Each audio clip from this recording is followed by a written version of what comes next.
పిత పుత్ర పవిత్ర ఆత్మనామమున ఆమేన్. ప్రియ స్నేహితులారా, మీ అందరికీ దేవుని యొక్క ఆశీస్సులను తెలియజేస్తూ అక్టోబర్ 2వ తారీఖు గురువారం ఈనాటి దివ్య బలి పూజ పఠనాల ధ్యానాంశానికి మిమ్మల్ని అందరినీ కూడా ప్రేమతో ఆహ్వానిస్తూ ఉన్నాను.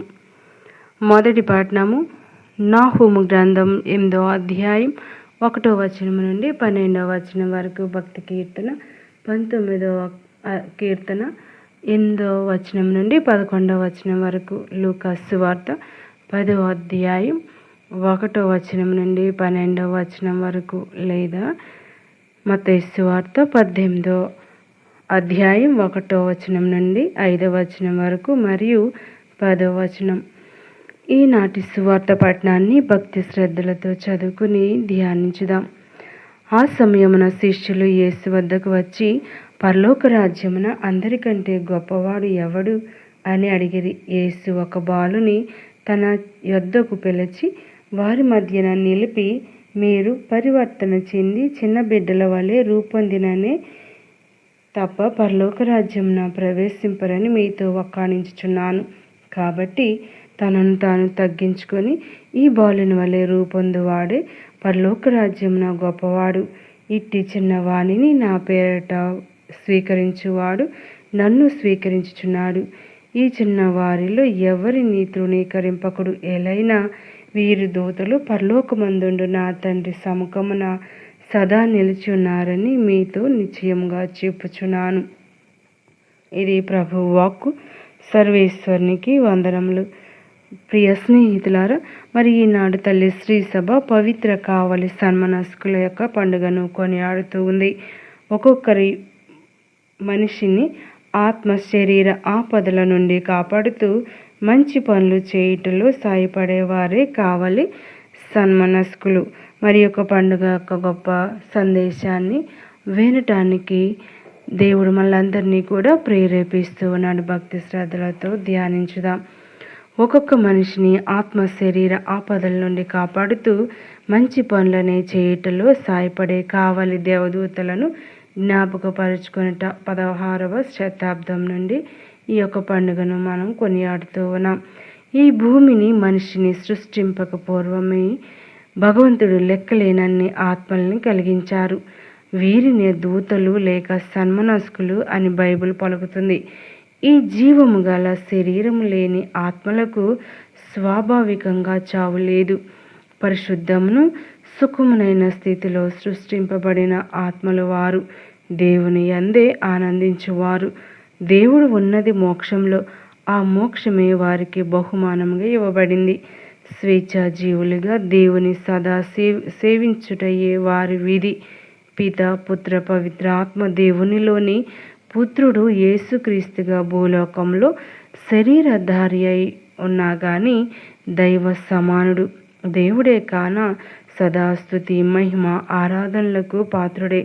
ఈ విషయం దైవ సన్మనస్కులకు ముందుగా ఎరింగించారని నమ్ముతాం.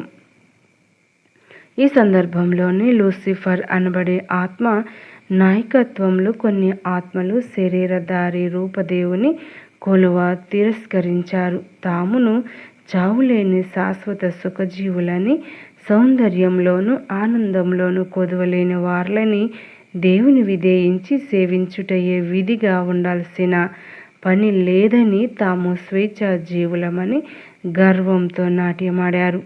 అయితే దేవుని కోపాగ్నికి గురి అయి వారికి బహుమానంగా ఇవ్వబడిన మోక్షం నుండి గెంటివేయబడ్డారు. దేవుడు దయచేసిన స్వర్గపుణ్యాలైన పరిశుద్ధత సుఖము తొలగింపబడి దైవ శాపానికి గురికాగా ఆ దుష్టాత్మలు దేవునితో సమరానికి దిగారు.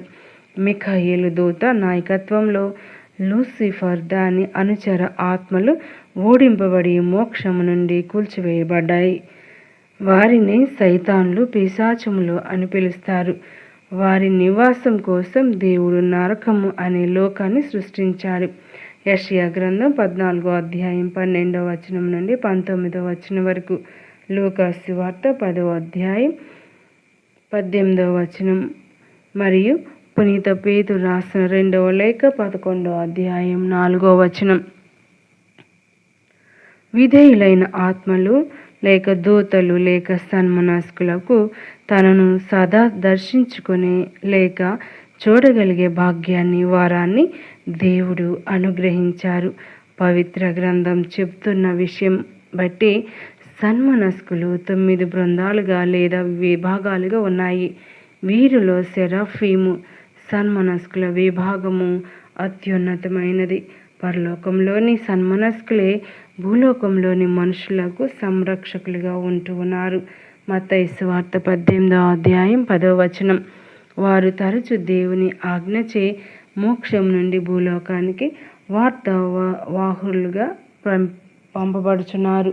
అందుచే వారు ఏంజల్స్ అనగా దూతలు లేక దేవదూతలు అని పిలువబడుచున్నారు. వీరంతా రమారమి 10 లక్షల మంది ఉండొచ్చునని వేద పండితులు అంటున్నారు.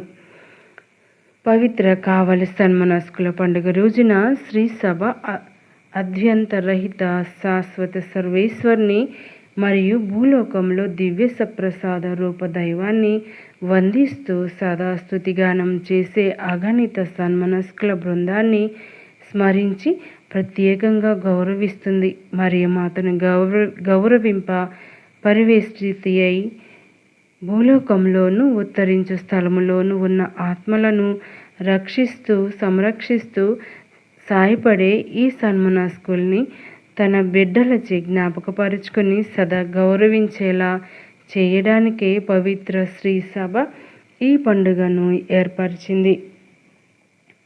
హిస్సోపు నగర పునీత అగస్టిన్ గారు దీనయాత్రికులమైన మన పట్ల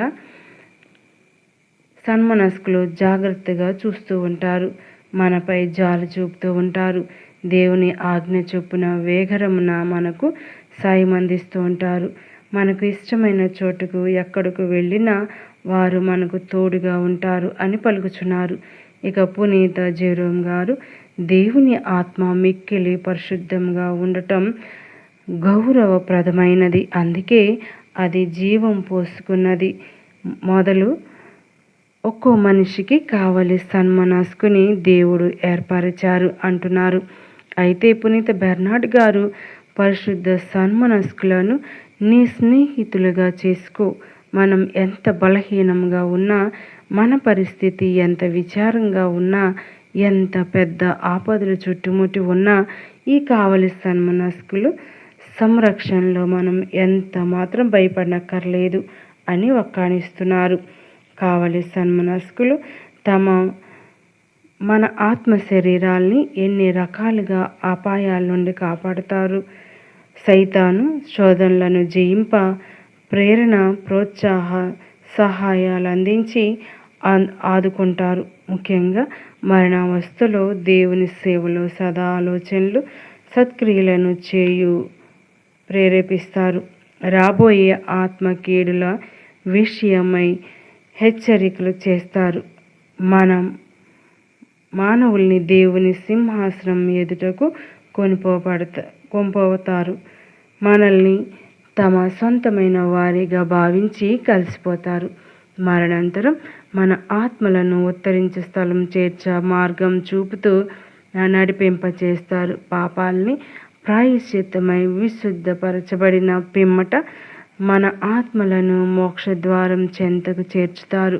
దేవుని తీర్పు సింహాసనం వద్దకు చేర్చేటంత మటుకే వారు తోడ్పడతారు. కావలి సన్మనస్కులైనట్టి వారు ఎంతోమంది పునీతులకు ప్రత్యక్షమై వారితో సంభాషించటం జరిగింది.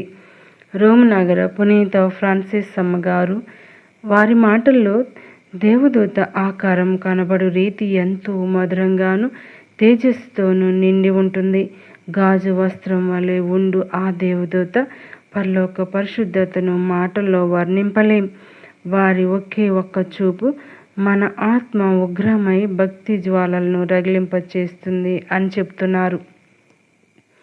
పునీత బెర్నార్డ్ గారు విశ్వాసులకు ఇచ్చిన తమ ఉపదేశంలో ఇలా పేర్కొన్నారు. నా కావలి సన్మనస్కుని ఆదరించు. నీ కావలి సన్మనస్కుని ఆదరించు. నీ భద్రత పట్ల చూపిన జాగరూకతకు కృతజ్ఞత చూపించు. వారిపై నమ్మిక ఉంచు. ప్రేమించు. ప్రతి కష్టంలోనూ, కీడులోనూ, శోధనలోనూ వారిపై మరలి వారి సంరక్షణ సహాయానికై ప్రార్థించు. ప్రభు నన్ను తన దూతల ఆధీనంలో ఉంచును. నీవు ఎచ్చటికి వెళ్ళినను వారు నిన్ను కాపాడుచుందురు. కీర్తన 91:11. ప్రియ స్నేహితులారా, ఈ యొక్క గొప్ప పండుగను మనం ధ్యానిస్తూ ఉండగా అనేక మంది ఈ యొక్క కావలి సన్మనస్కుల యొక్క కాపుదలను చాలా తక్కువగా జ్ఞాపకం చేసుకుంటూ ఉంటారు. మరి ప్రభువే మనకు ఈనాటి సువార్త పట్టణంలో తెలియచేస్తూ ఉన్నారు. ప్రతి ఒక్కరికి దేవదూత కావలి సన్మనస్కులు ఇవ్వబడ్డారు. మరి వారు మన తరపున దేవుని సన్నిధిలో దేవునితో సంభాషిస్తూ మన తరపున ప్రార్థిస్తూ ఉంటారని వాక్యం సెలవిస్తూ ఉంది.